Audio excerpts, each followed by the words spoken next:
Bye, sissy. Bye, baby. Daddy loves you.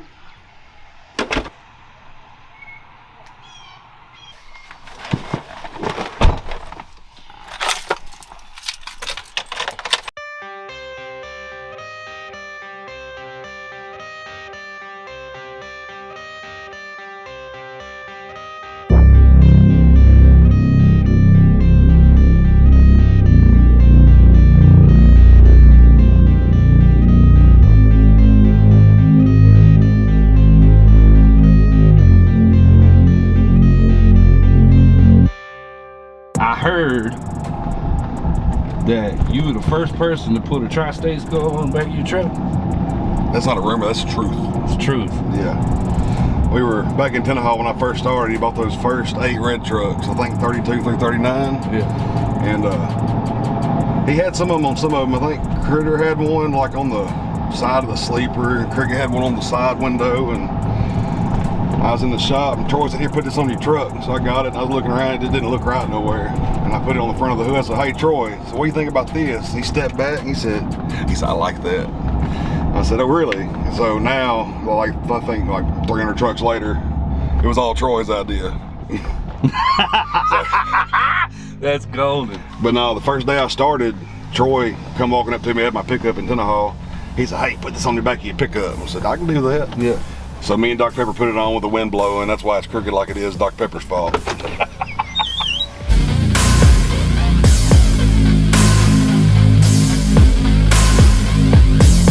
I've been driving trucks since about 2017. So I guess right at about 5 years. Well, I hauled a little bit of salt water when I first started driving for another company, and that lasted about 3 months. And I switched companies and went to work for Dr. Pepper doing rig service. We usually haul mud and cuttings and end dump and stuff like that. Fell in with it, and that's what I've been doing ever since. I started on Warhorse in October of 2017, and Dr. Pepper switched over to TriState, and I came with him in February of 2018. But we were in Tennessee. I left for about 11 months back in 19, and then called Troy up one day and said, "Hey, you got me a truck?" He said, "Come on." He said, "Come." He told me, he said, "Come back home." He said, "This is where you're supposed to be." I said, "Yes, sir." I said, "I had to leave," and I realize that now. So Yeah. ever since then, that's been probably in March of 2020. I came back, had my head down, working ever since.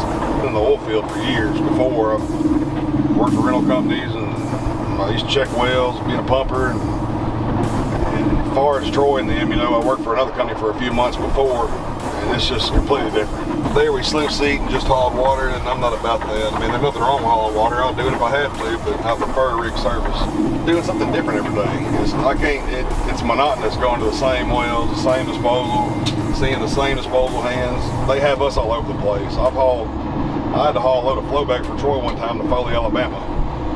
And another time I did some storm cleanup work in Tennessee for 2 weeks. Me and Kenny G was out there. And then, I think about a year and a half ago, we went down to Lake Charles after the hurricane hit down there.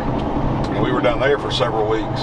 And just a multitude of things. The reason I like it. We do a lot of different things. A lot of people like having every weekend off. That's not possible on the service side. Even on the water side, you can't do that. We try to juggle it best we can. If we had a set schedule, it really wouldn't work because our rigs might not call when we're on shift, and then we might be running like crazy on the days we're supposed to be off, so it messes up your gross. So we just kind of play it by ear. It's hard for my wife to understand that sometimes, but we play it by ear, and when it's slow, take a day. Take 2 days. It'll take 3 days sometimes. But for the most part, it's just on call. If he calls 3 o'clock in the morning, you gotta get up and go. Might not come home for 2 or 3 days at a time. That's why we got these big sleeper trucks. We can just stay in them. I'll do it for the money. So we make good money on the rig service side. We can write our own check pretty much. You can work as much as you want or as little as you want. Up to a certain extent, you still got to make so much money to the truck. But I mean, you can make as much as last week was one of my top grossing weeks since I've been here. And it's just like on the days off, you know, I might not have a set schedule, but if one of my babies has a doctor's appointment on a Tuesday, I can call and like, I need Tuesday off for sure. He's like, okay, he works more with us when we have to have off instead of just needing off every week. That's why one of the main reasons why I do rig service. It might not work for everybody, but it works for me and my family. There's a bigger picture to it. I couldn't do it without her. Yeah, she makes it. I said, when we come up with her staying at home, I said, what I need is a support system where I can do what I do. Whether it's having to make sure everything's ready to go. If I need stuff done at the bank or whatever, I need you to be my runner for me on for my home stuff. That way I can do this for us. And that's how we've kept it ever since.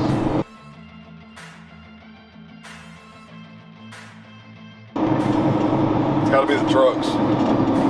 We have nice equipment. I don't have to go to the shop 3 to 4 times a week and get it worked on because Troy takes care of us. This is a 2022 Peterbilt. It's got 23,000 miles on it now. I mean, where else can you go to get a brand new legendary black 72-inch ultra cab sleeper? I mean, and get to take it home, park it in my field, at my house. I can do with it pretty much what I want to. If I want to drill a hole in the hood, put an eagle or a bird on it or handles, or change up the headlights, Troy lets us do. We can't tear it up, obviously, but Troy let us do what we want to do. I mean, on paper it's his, but in reality it's ours. I mean, these are our trucks. And the money's the best. But, you know. My family. Well, if I don't want to, if I don't feel like it, if I've had a rough night or a rough morning, I'm dragging, I just keep dragging through it and keep going, keep grinding, because that's what it's all about to me. So I just do it mainly for my wife and my children. I got 2 kids at home. Axel's 3, he'll be 4 in April. And Atlas, my baby girl, she's 1, she'll be 2 in October. And we have baby number 3 on the way that'll be here in July. Hey, you heard it first right here, baby. Breaking news. Breaking news. Oh yeah, you do know. I do know. I forgot about you. Know. I thought we wasn't telling nobody. Working for Dr. Pepper. I always said that if somebody else had his job, I don't think I could work for him. Caleb, I work for Dr. Pepper and Caleb equally now. Caleb's got the phone half the time and Caleb's good. But as far as I've worked for Dr. Pepper since 2017 off and on, and he makes it, he really kind of guilts you into doing stuff. If you don't want to, he'll make you want to do it, which is weird. What's he say? Oh, Bubba, I'm in a bind. I've never met somebody more in a bind than that man. He keeps a bind on it for sure.